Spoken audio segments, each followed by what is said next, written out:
hinted smile. Wife, I called out happily. This is a classic case of love gone wrong. And I, Ethan, was the ultimate love-struck fool. I had been faithfully devoted to my childhood sweetheart, Lily, for 7 years, supporting her through the toughest times in her life. Everyone assumed we were destined to marry, until her first love, the guy she always talked about, came back into the picture. That's when she dropped the bomb on me. Ethan, what we have isn't romantic love. I'll always see you as my brother, and I'll take care of you forever. Brother? Give me a break. Since when do siblings sleep together? Give me $1 million, I demanded, and I promise I'll disappear from you and your fiancé's lives forever. I won't bother you again. When I saw those 6 zeros on my phone, I realized that a decade of my youth was worth a fortune. I'd never make that much money slaving away for some corporation. Heck, I'd be her good brother for the rest of my life if it meant that kind of cash. Watching my ex-girlfriend, now my dear sister, walk away, I made an immediate decision. I had to move out of her huge mansion right away. I couldn't stand the thought of making her fiancé uncomfortable. I immediately texted my best friend, "Hey dude, you up? Your old man needs help moving." Noah's response was swift. "Dad's busy." "Spit it out." "Dad's buying a house."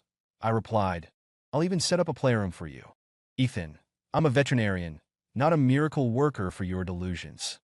I sent him a screenshot of my $1 million bank balance. "Dad, wait for me. Your son will be there in 5. Huh, how shallow. I was at a high-end massage parlor, indulging in some much-needed physical and spiritual rejuvenation, when Noah barged in, ruining the moment. "Ethan, I totally misjudged you. I thought you were a lovesick puppy, but you broke up with that girl so effortlessly." Seeing his misuse of words, I quickly interrupted him. "What are you talking about? She's my sister." His tone softened, laced with sympathy. "Ethan, it's been 10 years. Doesn't it hurt?" "No, it's been 10 years. I'm numb to it now. Lily and I were childhood sweethearts, but so were she and Jack. We were all Lily's big brothers at first. The difference was I was the adopted poor kid in Lily's household, while Jack was the wealthy, perfect match. Her mom, Mrs. Davis, had married a drunk and abusive man in the countryside. My mom gave her $500 and told her to run away with Lily in her belly. So, after my parents died in a car accident, Mrs. Davis took me in. She was always polite and gentle with me, but with Jack it was different. When Jack struggled with his math homework, she'd furrow her brow and tap his head. "How can you be so dense? I've explained this 1,000,000 times." Jack would rub his head and say, "Why are you so mean?"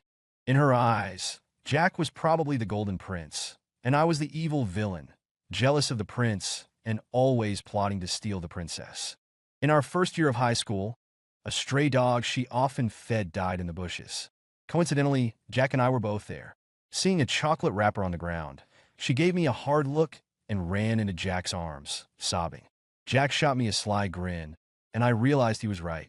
Even if neither of us said anything, she would still think I did it. But I clearly saw Jack feed the chocolate to the dog. Because of that incident, I hid under my blanket and cried for days. Thinking back, it's ridiculous. Her image of me was already set in stone. So why did I even bother caring about what she thought? In the middle of my massage, my phone buzzed with a call from an unknown number. The first word he spoke told me who it was. "My dear brother-in-law." "Ethan, how dare you ask Lily for $1,000,000? If it weren't for Mrs. Davis taking you in back then, you'd be begging on the streets." "How harsh." "Well, brother, Lily gave me the money willingly. You guys aren't married yet, so it's not considered marital property, right?" As a good brother, I patiently explained. "Ethan, if I hadn't gone abroad with my family years ago, you wouldn't have had a chance with Lily. Now that I'm back, your dream of marrying into wealth is over." He sounded so righteous. It was as if I'd held a knife to his throat and forced him to leave the country. "My dream of marrying into wealth might be shattered, but you better hold on tight, brother. I hear your family's not doing so well these days." I only found out about Jack's family's bankruptcy shortly after he returned. "You." Hearing his roar through the phone, I promptly hung up and turned off my phone.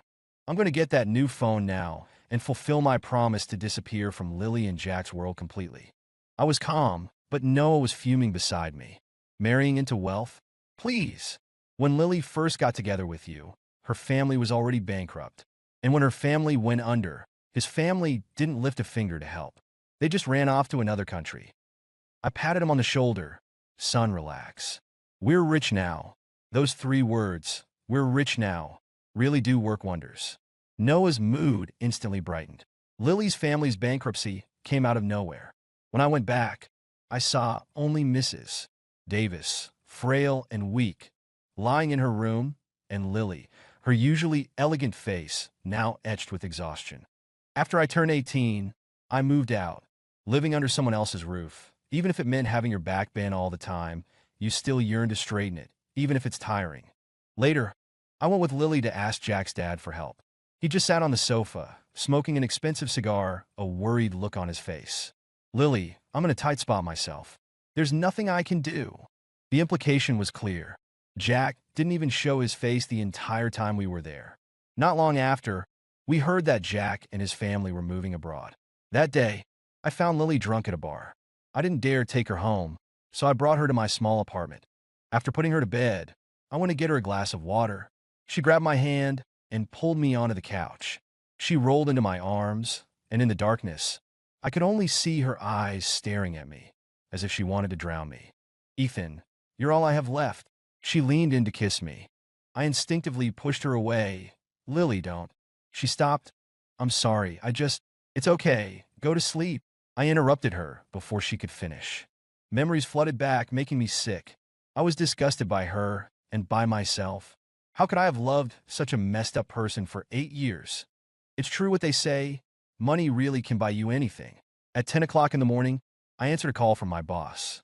His angry voice boomed through the phone. Ethan, are you trying to get fired? Do you know what time it is? My ability to kiss up was deeply ingrained, so I quickly replied, Boss, you're so smart. You knew I wanted to quit before I even handed in my resignation. Then I hung up and went back to sleep.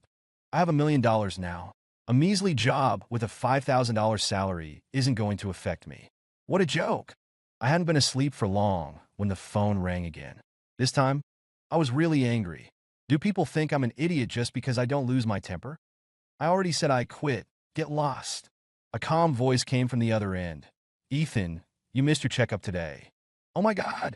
I was instantly wide awake. It was my gastroenterologist, Dr. Sarah Jones. Dr. Jones, don't be mad. I'll be there in 20 minutes. I sounded like a student who had made a mistake. She simply said, okay, and hung up. Why was I, a newly rich and arrogant man, so afraid of Sarah? Aside from the fact that she naturally exuded an aura of coolness, I did feel bad for her.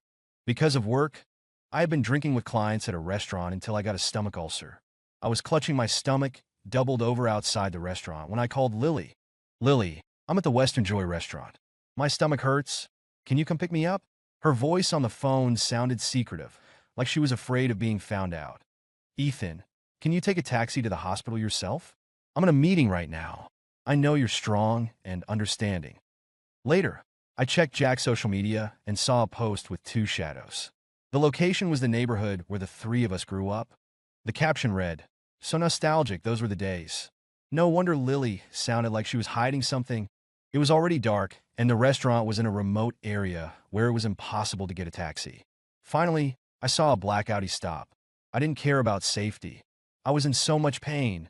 I thought I was going to die. The driver got out, and I grabbed her sleeve, refusing to let go. Ma'am, could you please take me to the hospital? My stomach hurts.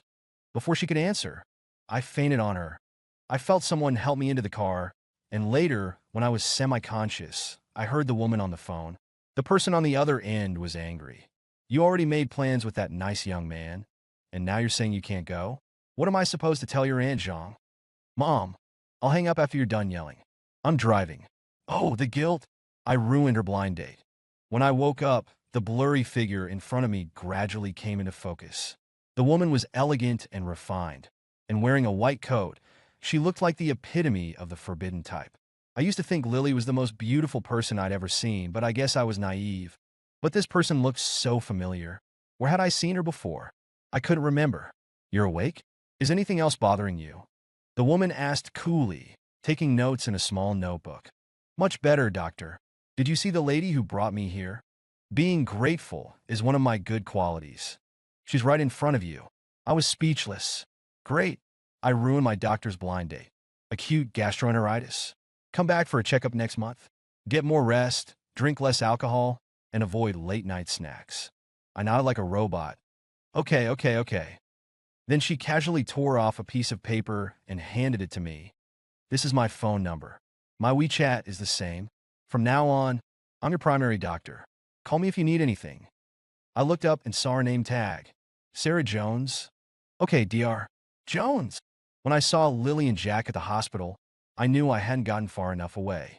Jack saw me too, and he walked over, holding Lily's hand.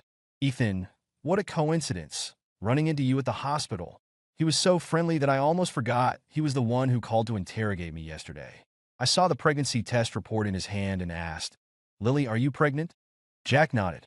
Lily and I broke up just yesterday, and she's already pregnant. Wow. If there were special effects, the grass on my head would be 3 feet tall. Lily looked nervous, like I was going to eat her.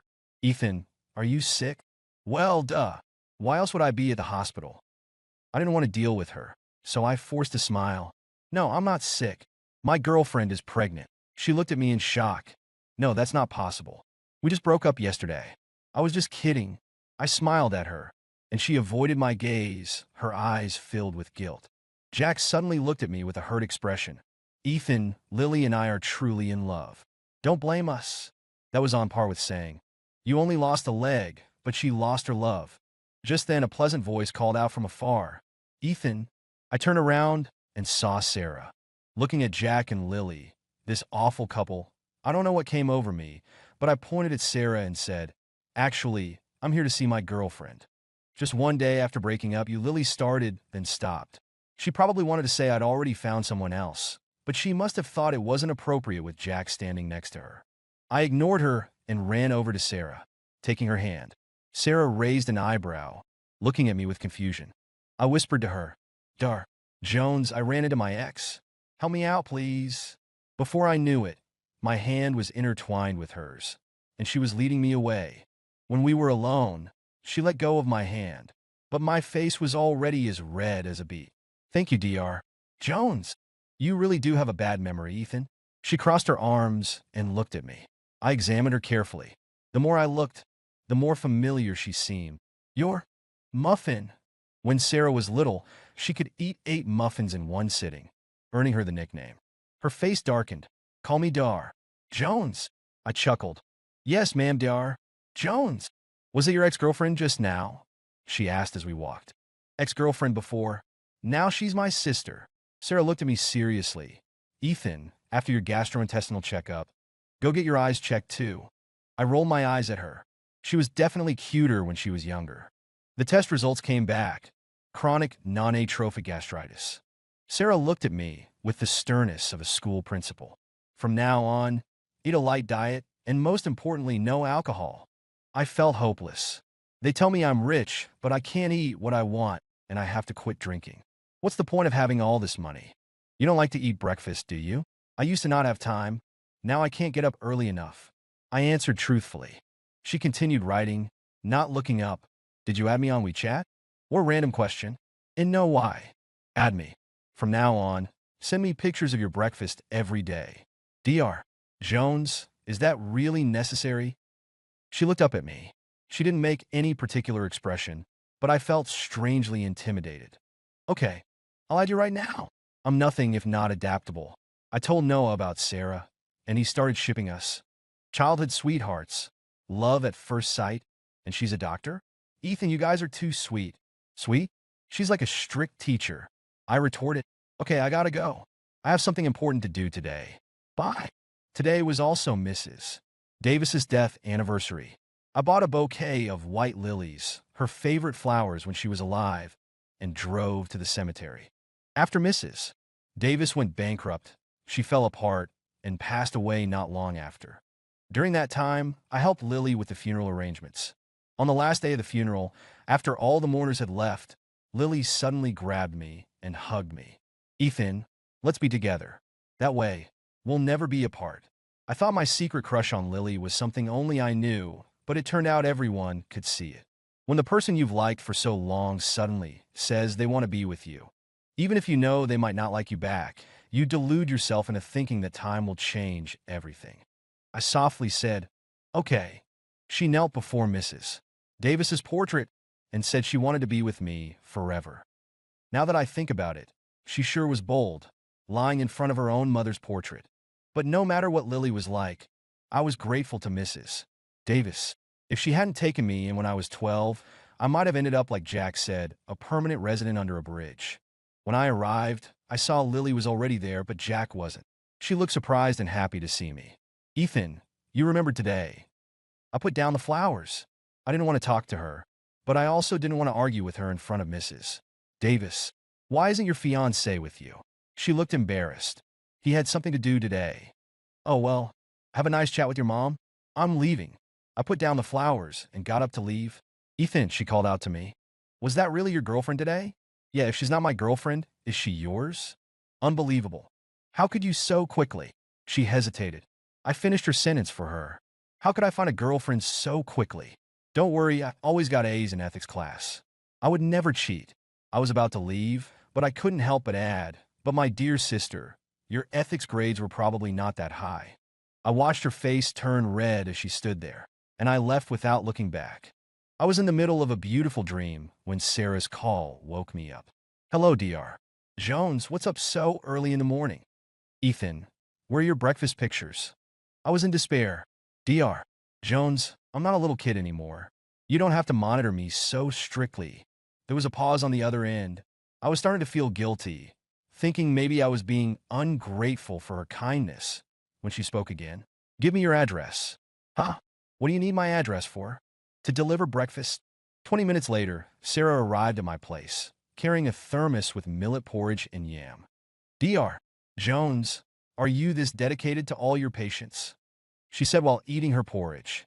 Not every patient is as uncooperative as you are. Okay, I shouldn't have opened my mouth. Sarah continued to deliver my breakfast for a month. Noah said she definitely had a thing for me. I wasn't an idiot. If she didn't like me, why would she bring me breakfast every day for a month? But our interactions seemed to be limited to our daily breakfast time. During this period, I would chatter away, saying 10 sentences, and she would reply with one, effectively shutting down my previous 10. But today, she did something out of character and asked me out to dinner. Was she going to confess? I even wore my best suit. The address was for a hot pot restaurant. I was practically in tears. God knows how I've been suffering under Sarah's supervision this past month. It's been like living as a monk. As soon as I arrived, she stared at me for a while. What? Do I look weird? She suddenly smiled, a slight curve of her lips, but I saw it. No, you look very handsome. She's so pretty when she smiles. Dr. Jones, I'm so touched that you're letting me eat hot pot today. Oh, it's a yango you'll be having the clear broth. Oh my God. How can she say such cold words with that warm mouth of hers? I don't understand. By the way, Dr. Jones, why did you suddenly ask me out to dinner? I asked, stuffing a piece of tripe into my mouth. Isn't it obvious? What's obvious? I'm pursuing you. She said it so calmly, looking at me. Cough, cough, cough. I choked, startled by the hot food. She handed me a tissue. Ethan, did you really think a doctor would be so dedicated as to deliver breakfast to a patient every day? I'm very busy, you know. She looked at me very seriously. Sarah, wait a minute. I have something for you. She pulled a small box out of her pocket and handed it to me. Is this a proposal? This is way too fast. Besides, a girl shouldn't be the one to propose. I quickly handed the box back to her. No, no, no. This is moving too fast. What are you thinking? It's not a ring. Oh, it's not a ring. That scared me. I opened the box to find a delicate brooch in the shape of a small orange. Ethan, it should be very obvious now that I'm pursuing you, right? I smiled. So, my dear girlfriend, will you allow your boyfriend to have the spicy broth today? Okay, but you have to dip it in sesame sauce. I could cry. On the way back, Sarah walked me to my building. From afar, I saw Lily and Jack.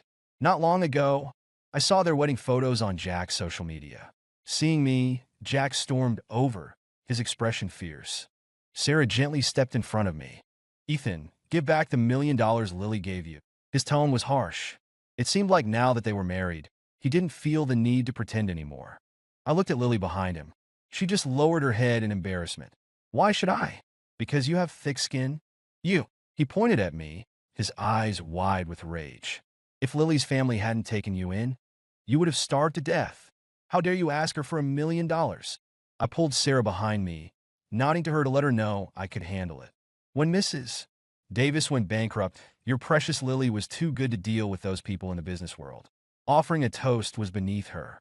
I was the one who negotiated deals and drank with them for her. I handled every single deal. I did all of that willingly, and she gave me the $1 million willingly. Since it was all voluntary, the $1 million is mine. I'd rather donate it to charity than give it back to you. You're so shameless.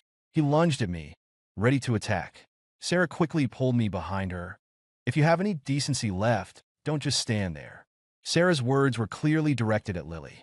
Lily finally went over and hugged Jack.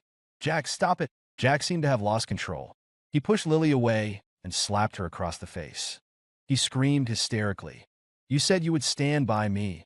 Now that my dad is in trouble, you don't care, and you're still protecting this man?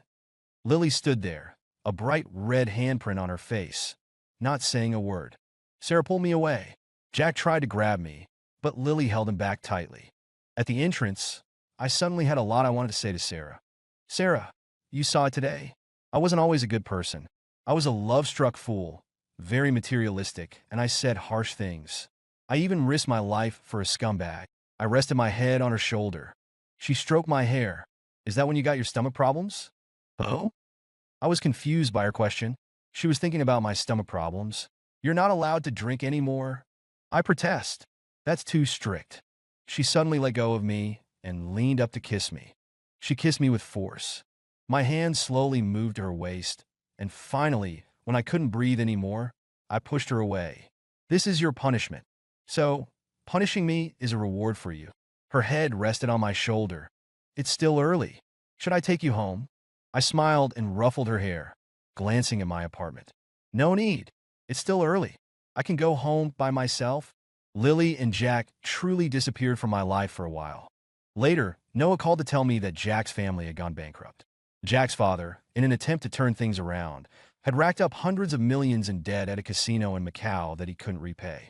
Jack sold several properties and cars to help pay it off, but it was no use. To save Jack's father, Lily secretly embezzled company funds and was sentenced to 5 years, but because she was pregnant, her sentence was suspended. Shareholders, seeing the mess Lily's family was in, withdrew their investments. In a few days, Lily would likely declare bankruptcy. I have to say, Noah's talent for gossip would make him a great reporter. Just as I reached my building, I saw Lily. Her hair had turned gray, and her face was lined with wrinkles. She looked 10 years older. When she saw me, she looked happy and excited. She ran up to me and grabbed my hand. Ethan, I'm going to divorce Jack. Come back to me, please. I shook off her hand. Lily, we're over. You're lying. You loved me for over 10 years. How could you change so suddenly? I'm turning back now. Let's start over, okay? She was getting emotional. Lily, when you cheated on me, did you ever think about how I loved you for over 10 years? Ethan, I was wrong. Didn't we promise to be together forever? Forgive me, please. She knelt on the ground, all dignity gone. Looking at her, I suddenly wondered if I ever really loved her. When Mrs. Davis brought me home, Lily was sitting by the French windows, playing the piano. The sunlight bathed her face, giving her an ethereal glow, like a goddess. She gently came over and shook my hand, saying, Hello, Ethan. Lily, don't do this. The only thing you have left is your dignity. Don't lose that too. She finally calmed down, looking utterly defeated. I ignored her and turned to leave. When Noah found out, I wired Lily $500,000. He yelled at me for 3 days straight. When did you become so saintly? Come to the hospital. I'll check you out. I reassured him. They did raise me for 6 or 7 years. This is me being grateful. If you're so grateful, why not give back the whole million? Well, I already bought a car and a house, and I wanted to give back a round number. 500,000 should be enough to repay their kindness, right? I'm very meticulous. Noah was speechless. While I was on the phone with Noah, Sarah was lying on my lap, eating nuts. She was very calm, casually shelling the nuts. I put on a sad face and said to her, What should I do, Sarah? I'm not rich anymore. You should find another sugar daddy while you still can. Sarah didn't bat an eye. That's true. Do you have any suggestions? I lifted her off my lap and held her waist with both hands. Heartless woman. She pinched my face. This heartless woman wants to do something shameless right now. Then the heartless woman pushed me onto the sofa and kissed me. I flipped her over, pressing her down, and slowly moved down, kissing her neck and collarbone. She pushed me away. What's wrong? She looked at me, her eyes filled with passion. The sofa is too small. Let's go to the bedroom. I chuckled and carried her into the bedroom. Sarah may look healthy, but she's not very resilient. When she got up, it was already noon, and she kept complaining about her sore back and legs. I was in the kitchen, cooking. She hugged me from behind and pouted. I want sweet and sour ribs. No, you just had sweet and sour pork yesterday. Sweet and sour ribs are too greasy. Men, so heartless after the deed is done.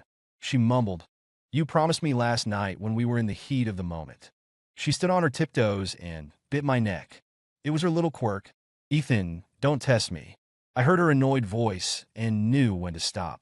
During dinner, Sarah said she wanted to take me to meet her mom. Can we go next month? I'm not ready yet. It was my first time meeting a girlfriend's parents. Sure, but then your girlfriend might have 3 blind dates this month. Okay, Dr. Jones, when are we leaving? Sarah's mom was a bright and cheerful woman. She grabbed me and started telling me embarrassing stories about Sarah's childhood. This girl, when she was little, she loved to follow you around in the yard. Now she's finally caught you. Annie, you have no idea. She's not cute at all now. She's so strict and cold. I complained about Sarah's crimes. Sarah's mom, as if she had found a kindred spirit, said, I know, right? She was so cute when she was little. Now she's becoming more and more like her dad, a real stick in the mud. Sarah's dad put down his newspaper, a look of innocence on his face, as if to say he was being wrongly accused. Sarah was busy in the kitchen. Sarah's mom gave her a quick glance, then took me into Sarah's room, saying she wanted to show me something. Once inside, she took out a photo album from a drawer. I flipped through the album and found that it was full of pictures of me sitting on the field, drinking water, playing basketball, watching a show in the auditorium. You have no idea. After your parents passed away, she begged us to adopt you, but we were too late. She cried for 3 days straight. Later, she found out which high school you were attending and enrolled there. But you were in different streams, one in science and one in liberal arts, so you never met. Sarah's mom slowly narrated. Tears welled up in my eyes. So she had been chasing me for a long time, and I just didn't know it. After dinner, Sarah held my hand as we strolled by the artificial lake. Sarah, can I have sweet and sour ribs tomorrow? I looked at her with anticipation. You ate so much spicy food in my house today, and you still want sweet and sour ribs? Women are so cold. Seeing that I wasn't saying anything, she pretended to think, then asked, Why aren't you talking? I'm thinking about something, I said seriously. What is it? Whether you're more important or sweet and sour ribs are. If I marry you, I can't eat sweet and sour ribs whenever I want. She wrapped her arms around my waist, pretending to be angry. So I'm not even as important as sweet and sour ribs? I leaned down to kiss her, but she playfully dodged, not letting me. I need to give you some punishment, so you know who's more important, me or the ribs. I was confused. What kind of punishment? I'm punishing you to stay up late tonight. I guess you're pretty good at punishment, Dr. Jones.